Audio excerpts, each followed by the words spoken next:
오늘은 성령의 능력을 힘입어 살자 이런 주제로 말씀을 드립니다. 사람이 살아가려면 힘이 있어야 되지요. 육체의 힘도 있어야 되고 정신의 힘도 있어야 되고 또 하나님이 우리에게 주시는 힘이 필요합니다. 사람은 지식의 힘으로 살든지 책을 많이 읽은 사람, 전문가들 또 지식이 부족하면 육체의 힘으로 건강의 힘으로 살든지 아니면 돈의 힘이나 부모님의 힘으로 살아갑니다. 어떻게 살든지 힘이 있어야 살아가는데 근데 문제는 생존을 목적으로 하고 있다는 것입니다. 어쨌든 살아있어야지요. 죽은 자는 말이 없고 죽은 사람은 아무것도 할 수가 없습니다. 성남구에 계시는 경남 기업의 정말 그 회장이었지만 지금은 아무 말이 없습니다. 또 전도서 말씀에 살아있는 개가 죽은 사자보다 낫다 하는 말씀이 있습니다. 사자같이 능력있고 힘있는 사람이라고 살아있어야 뭔가를 할 수 있지 죽으면 아무것도 아니라는 것이지요. 그럼 오늘 우리가 이 지구상에 살아있는 사람으로 어떻게 사는 것이 정말 힘있게 잘 사는 것인가? 때로는 생존 자체가 살아있는 것 자체가 위협을 받기도 합니다. 질병 앞에서 또 극심한 가난 앞에서 위축되고 위협을 받습니다. 물론 하나님의 자녀는 위기와 위협을 통해서 더 강해지기도 합니다. 근데 생존의 위협 사실 간단한 문제는 아니지요. 그럼 우리가 어떻게 이 생존의 위협을 벗어날 수 있을까? 이 생존의 위협은 오늘 내가 밥 먹고 살아야 되는 목숨의 위협이라고도 볼 수 있지만 그러나 이 마음의 두려움의 위협이라고 할 수가 있습니다. 우리가 이 두려움을 벗어나려면 내가 누구인지 알아야 하고 내가 존재하는 이유와 목적과 가치를 알아야 되는 겁니다.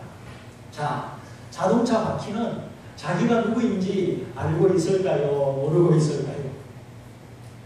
창문과 기구는 자기가 누구인지 알고 있을까요? 야, 나는 창문이야.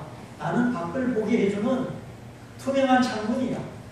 나는 비와 바람을 막아주는 지붕이야. 이런 의식이 없지요. 그것들은 무인격적인 존재이기 때문에 자기를 알 수가 없습니다.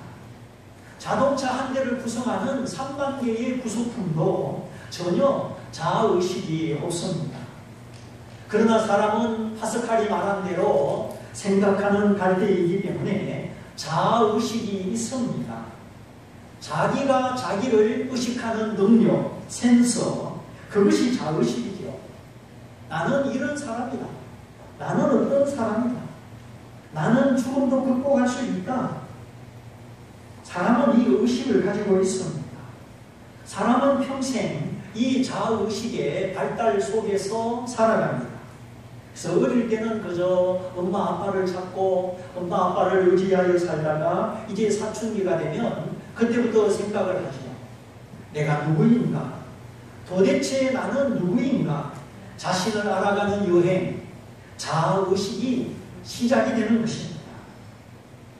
이 자의식이 강하고 충만하고 생명 있는 사람은 환경을 다스려 나가죠. 나 이 자의식이 미약하면 환경 앞에 위협을 당하기도 합니다. 그런데 문제는 사람이 자기 스스로 자기 혼자 자기 힘으로 자기를 알 수 없다고 하는 점입니다. 부모님께 물어봐도 마찬가지입니다. 아빠, 나는 누구지요? 자신 싱거운 소리 하네. 너는 너지 누구냐?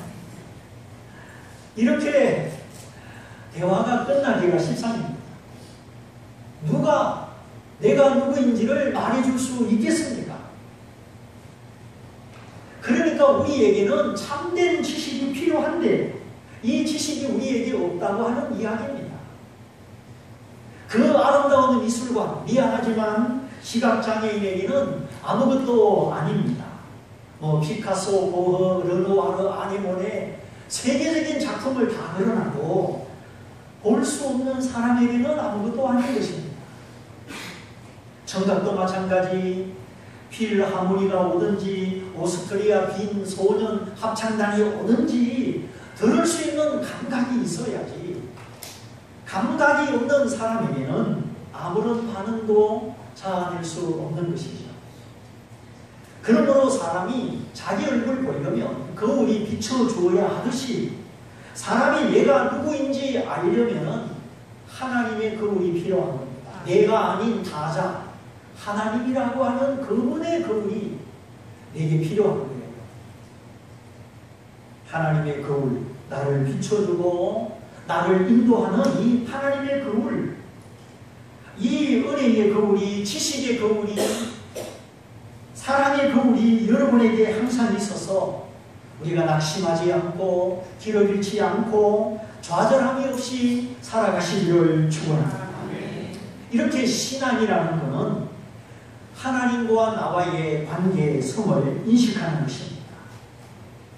나를 인식하고 하나님을 인식하고 하나님을 아버지라 부르는 이 관계성이 곧 신앙입니다.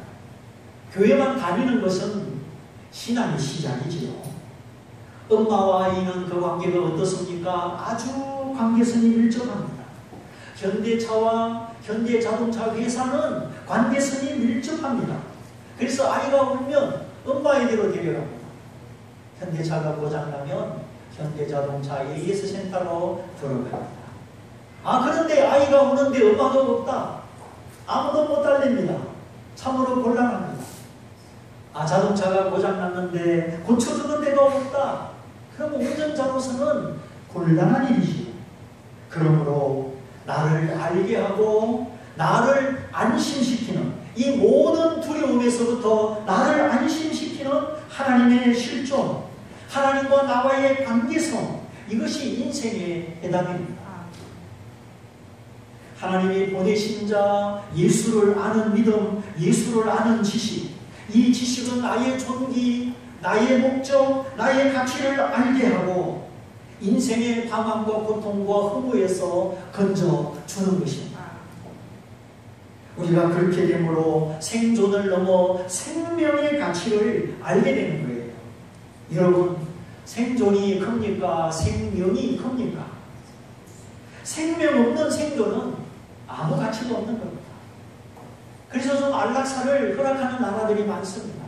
그냥 산소 호흡기 코에 끼고 연명만 하는 생명 없는 그 생존은 의미 없다. 그래 안락사를 허락하죠. 저도 찬성입니다. 그래서 성경에 하루하루 쾌락을 쫓아 살아가는 사람은 살았으나 죽은 자라 하였죠. 인생의 의미가 없고 나를 아는 지식이 없고 미래의 소망이 없고 죽음 너머의 삶이 없이 그냥 하루하루 연명하고 하루하루 쾌락을 따라 살아가는 사람은 살았으나 죽은 자다. 어떻게 살든지 우리 육체는 한 번의 생명이고 한 번밖에 살지 못합니다. 할아버지 돌아가셨다. 한 번 돌아가시면 다시는 돌아오지 못합니다. 그럼 우리가 어떻게 살아야 잘 사는 것인가? 하나님과 나와의 관계성이 있어야 된다. 여러분, 관계성이 뭡니까? 서로를 신뢰하고 대화하는 것이죠. 가장 관계성이 좋은 것이 무엇이죠? 바로 가족간이지요. 가족은 서로 신뢰하고 서로 대화를 나눕니다. 서로가 서로에게 중요하고 꼭 필요한 유기체적인 관계를 맺는 것이죠. 저는 하나님을 신뢰합니다. 하나님을 사랑하고 하나님과 대화를 나눕니다. 하나님은 저에게 너무나 소중한 분입니다. 부모 형제도 있고 가족도 있고 우리 사랑하는 교우들도 있지만 이 모든 것 위에 우선적인 관계가 저에게는 하나님과의 관계입니다.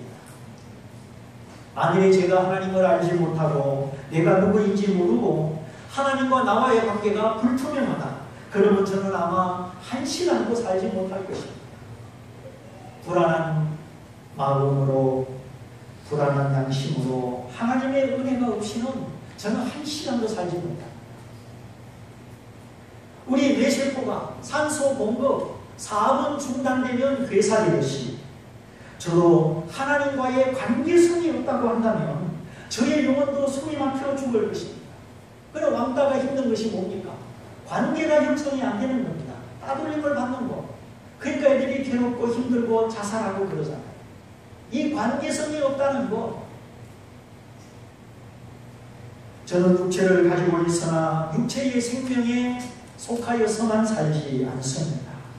육체와 영혼의 상관관계. 육체는 영혼을 담고 영혼을 표현하는 하나의 그릇이요 짐입니다.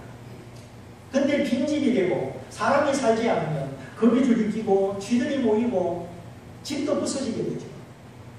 우리 심령 속에 하나님이 계신다. 우리가 육체도 힘을 얻는 것이죠. 그래서 얼굴이 밝고 건강한 것은 곧 그 영혼이 건강하고 밝기 때문입니다. 자, 어떻게 살아야 잘 사는 것인가? 첫째는 하나님과 나와의 관계성이 무언가 하나님과 내가 통하는 것이 있어야 된다. 둘째는 생존의 가치보다 더 큰 생명의 가치를 알아야 된다 말씀을 드렸습니다.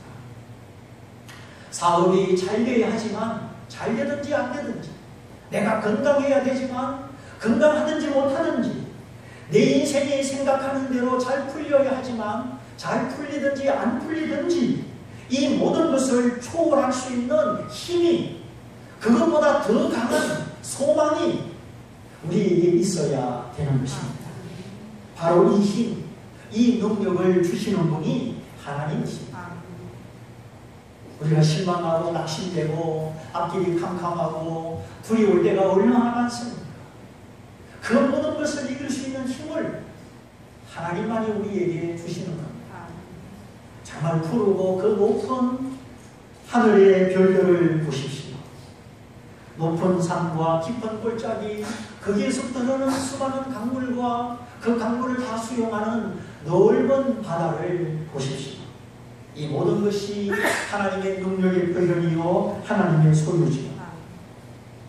우리가 염려하는 것, 조바심 내는 것 주님이 다 아십니다. 여러분이 뭘 고민하고 뭘 희망하는지 하나님이 다 아십니다.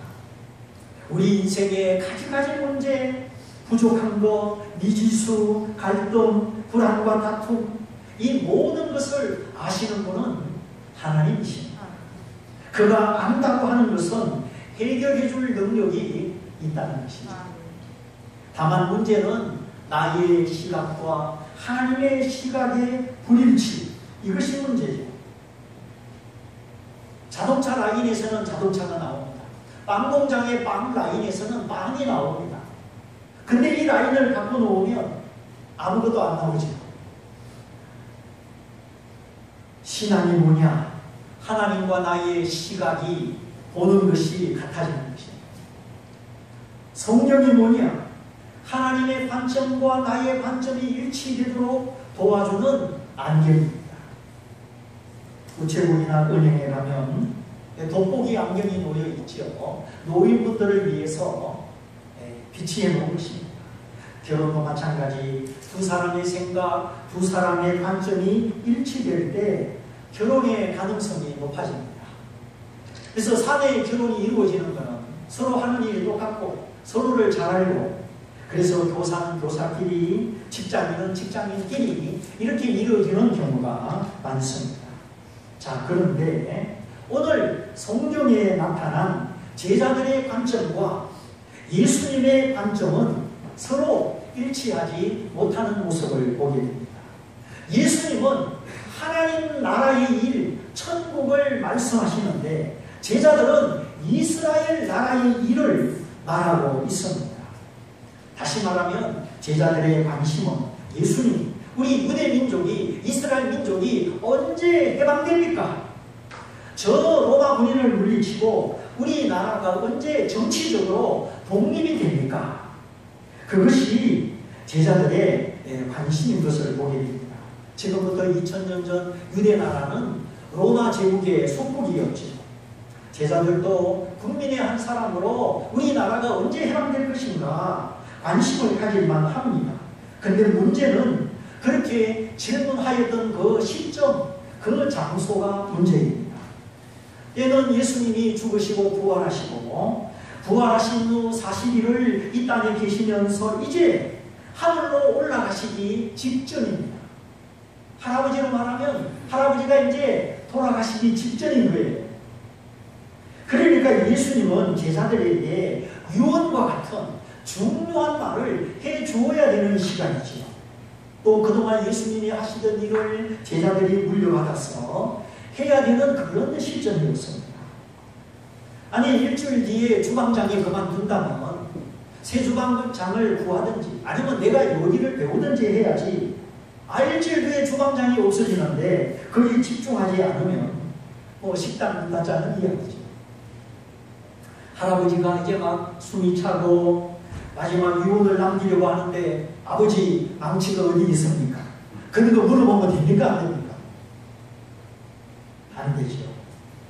지금 예수님은 하나님의 모든 일을 다 이루고 이제 아버지께로 돌아가시기 직전인데 그래서 제자들에게 꼭 하고 싶은 말, 꼭 남기고 싶은 것이 있어서 부활하셨음에도 불구하고 하늘로 가지 못하시고 40일을 이 땅에 계셨습니다.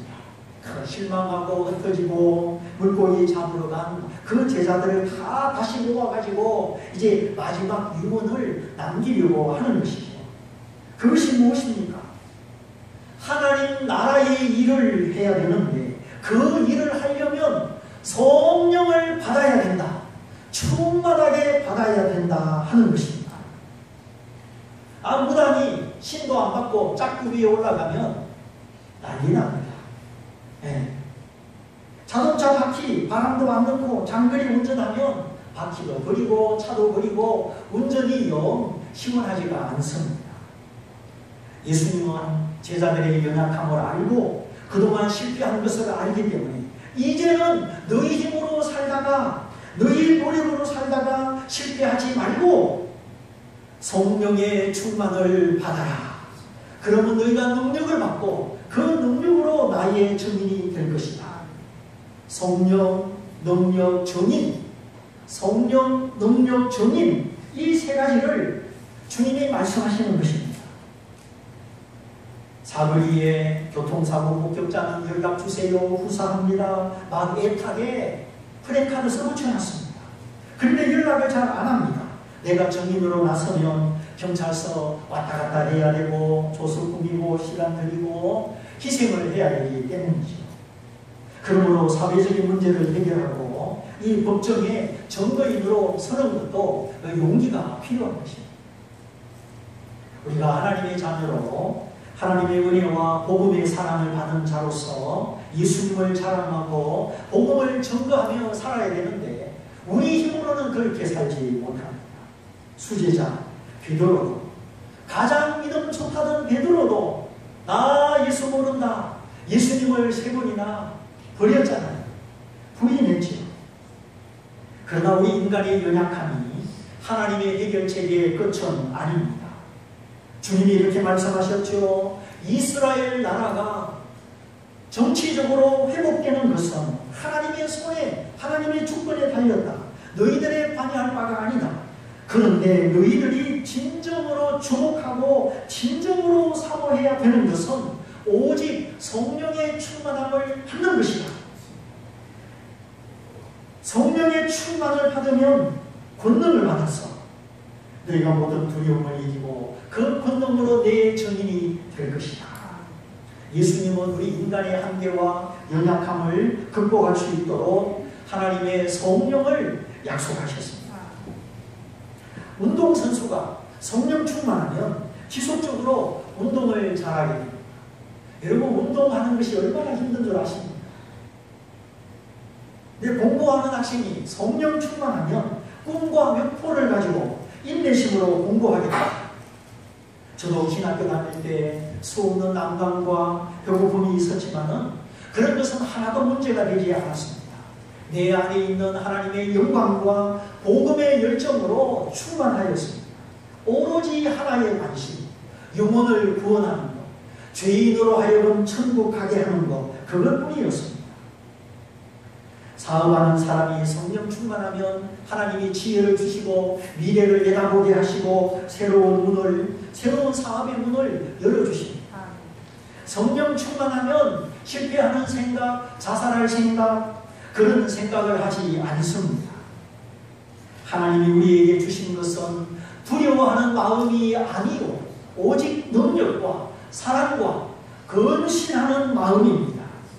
그러므로 모든 일에 두려움이 오고 희망이 안 보이고 문제가 꼬이고 또 중요한 일을 앞두고 있을 때 우리가 새벽을 깨우고 하나님을 찾는 것입니다. 성령 충만하면 두려움이 도망갑니다. 할 수 있는 자신감, 용납하는 포용성, 미워하기보다 불쌍히 여기는 마음이 생기고 자기를 살피는 겸손함과 민첩함, 이렇게 돈으로 살 수 없는 엄청난 힘이 하나님의 은혜로 성령으로 주어지는 것입니다. 바라기는 돈으로 할 수 있는 일과 돈으로 할 수 없는 일을 깨달을 수 있기를 바랍니다. 돈으로는 용서할 수도 없습니다. 돈으로는 불면증을 이길 수도 없습니다. 죽음을 이길 수도 없습니다. 그러므로 성령 충만은 목회자만 받는 것이 아니라 모든 성도, 모든 청년, 모든 백성이 이 하나님의 은혜를 다 받아야 되는 것입니다. 우리가 사모하고 성령 충만 받으면 어떤 결과가 나타나느냐?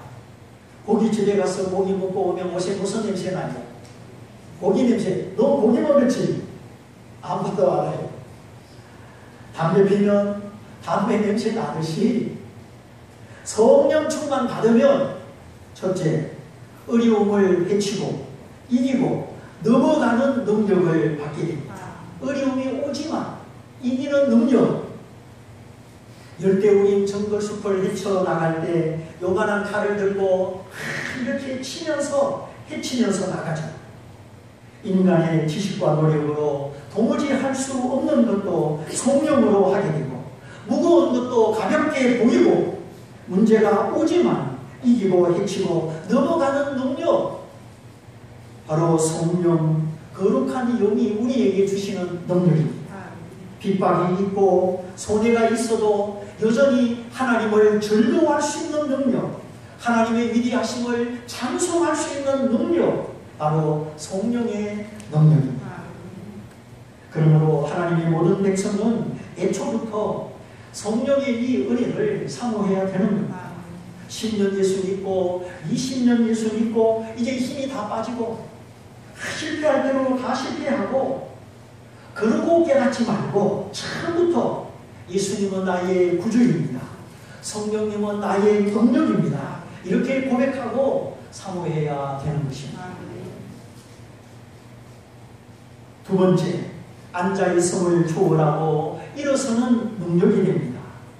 예수님이 겟세마네 동산에서 기도하실 때 세 제자 빼고 8명의 제자에게 너희는 여기 앉아있으라. 예수님의 의도와 예수님이 하시는 일을 이해하지 못하기 때문에 그냥 앉아있는 수준에 주님이 만족하셨죠. 십자가 앞에 하나님의 뜻을 향한 그 예수님의 깊은 고민과 치열한 그 내적 전쟁을 모르기 때문에 너희들은 여기 앉아있으라 하였습니다.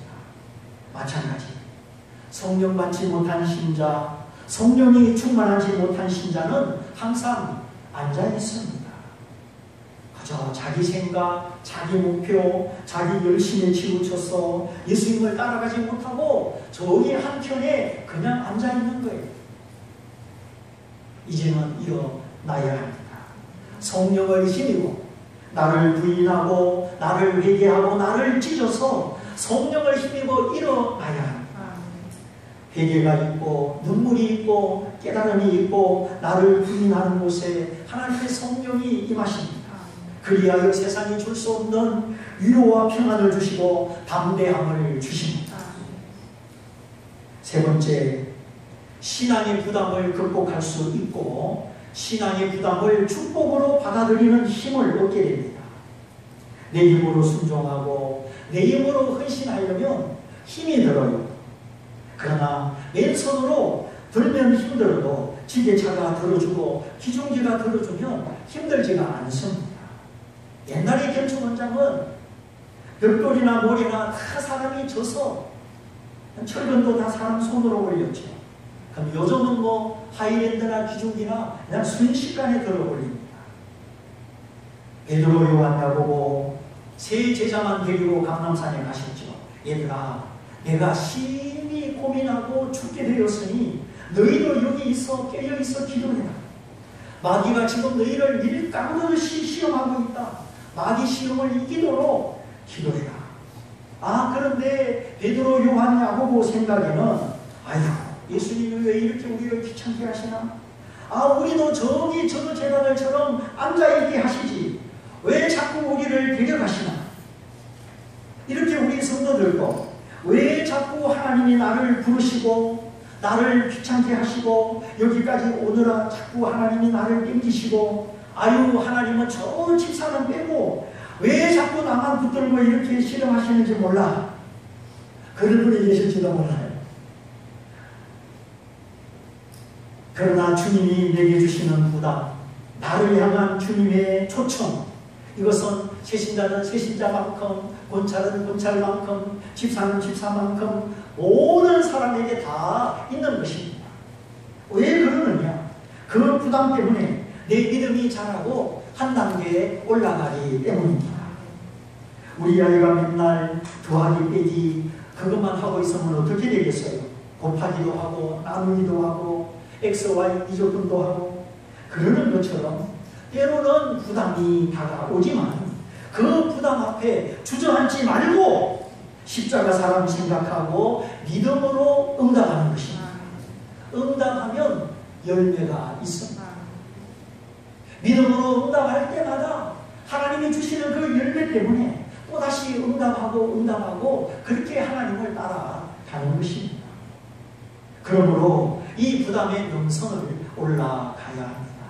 주님이 주시는 부담, 아유 나는 못해. 거부하는 것은 불신앙이고 육신입니다. 그러나 성령과 믿음은 주님이 주시는 부담을 축복으로 받아들입니다. 이렇게 부담의 능선을 극복하면 정상에 올라서게 됩니다. 정상에 올랐으면 또 다른 믿음의 보물이, 또 다른 믿음의 보물이가 계속 올라가게 되는 것입니다. 그러나 나를 사랑하시는 하나님, 나를 위하여 내게 요구하는 어떤 부담 앞에 아니요 하고 문을 닫으면 거기서 믿음이 멈추게 됩니다. 10년, 20년 잘하지 못할 수도 있습니다. 얼마나 손해입니까? 남들은 다 은혜 받고 주님을 기뻐하는데 나만 제자리에 머물러 있으면 이 얼마나 손이냐 하는 것입니다. 그러므로 은혜를 사모하고 성령을 사모해서 주님이 주시는 부담은 부담이 아니고 나를 향한 하나님의 사랑의 초점이요 내게 축복이다. 이 믿음을 가지고 부담을 넘어 더 큰 믿음, 더 큰 하나님의 계획에 참여하는 성도가 되시기를 바랍니다. 네 번째, 성령 충만의 능력을 받으면 관심사가 달라집니다. 성령에 대한 관심이 생기고 기도를 어떻게 해야 되나 기도에 대한 관심이 생기고 야, 내가 이런 자세로 찬송을 불러서 되겠는가?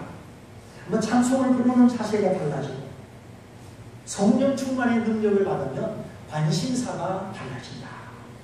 그래서 땅을 보는 것이 아니라 하늘을 보고 사람을 보는 것이 아니라 하나님을 보고 나만 보는 것이 아니라 내 옆에 다른 사람들을 돌아보게 되는 것입니다. 그래서 내 마음의 관심, 힘, 애정, 시간, 돈, 재능 이 모든 것의 방향이 땅이 아니라 하늘을 향하게 되는 것입니다. 내가 힘쓰고 애쓰는 모든 일, 심지어 자녀를 키우는 일까지 복음과 연결되고 전도하고 선교하는 일에 연결을 시키는 것입니다. 이것이 하나님이 기뻐 받으시고 내 안에 기쁨이 있는 성도의 삶입니다. 다섯 번째, 결코 흔들리지 않는 내적 확신을 가지게 됩니다. 실패해도 일어서고 넘어져도 일어서고 나는 하나님의 자녀다. 나를 돌보시는 나는 하나님의 기쁨의 백성이다. 하나님의 품 안에 깊이 안식하는 자신을 아는 지식, 흔들리지 않는 정체성을 가지게 됩니다. 여섯 번째, 천국의 소망이 뚜렷하게 됩니다. 이 세상의 어떤 난리와 폭동과 재난 속에 결코 굴복하지 않는 천국의 소망, 내 주 예수 모신 곳이 초막이나 궁궐이나 그 어디나 하늘나라, 아무도 빼앗아갈 수 없는 내 마음의 천국, 성령이 주시는 심령 천국, 그리고 사망아 비껴라, 죽음 넘어 영원한 천국, 이것이 우리의 소망이요, 우리의 기쁨이요, 우리의 담대함입니다. 마지막으로 잘 사나 못 사나 하나님의 영광을 위하여 기쁨으로 살게 됩니다. 모든 고난을 이기는 능력, 환난과 궁핍과 부족함 속에서도 하나님을 아는 지식이 있고 하나님의 영광을 아는 지식이 있어서 내가 물질 형편이 어떻든지 잘 살든지 못 살든지 하나님의 영광을 위하여 살아가는 큰 기쁨, 이것이 성령 충만의 능력입니다. 오늘 우리 모두 이 흔들리고 부족하고 불안한 이 세상 가운데 하나님을 경외하고 그의 보내신 그 아들 예수 믿고 아버지와 아들이 보내신 성령을 힘입어 어떤 환경 속에서도 강하고 담대하고 기뻐하는 하나님의 자녀, 하나님의 일꾼이 다 되시기를 주님의 이름으로 축원드립니다. 축원드립니다. 우리 말씀을 붙잡고 다 같이 기도하겠습니다. 주님, 내 힘으로 부족하고 내 힘으로 연약하고 내가 넘어지고 쓰러지고 방황할 때가 많습니다. 길을 잃고 헤맬 때도 있습니다. 오직 주님만이 나의 지혜, 나의 능력, 나의 위로, 나의 소망, 나의 담대함이니 제가 주님을 바라봅니다. 저를 붙드시고 저의 주의 은혜로 성령으로 충만케 하옵소서. 우리 말씀을 붙잡고 다 같이 기도하겠습니다.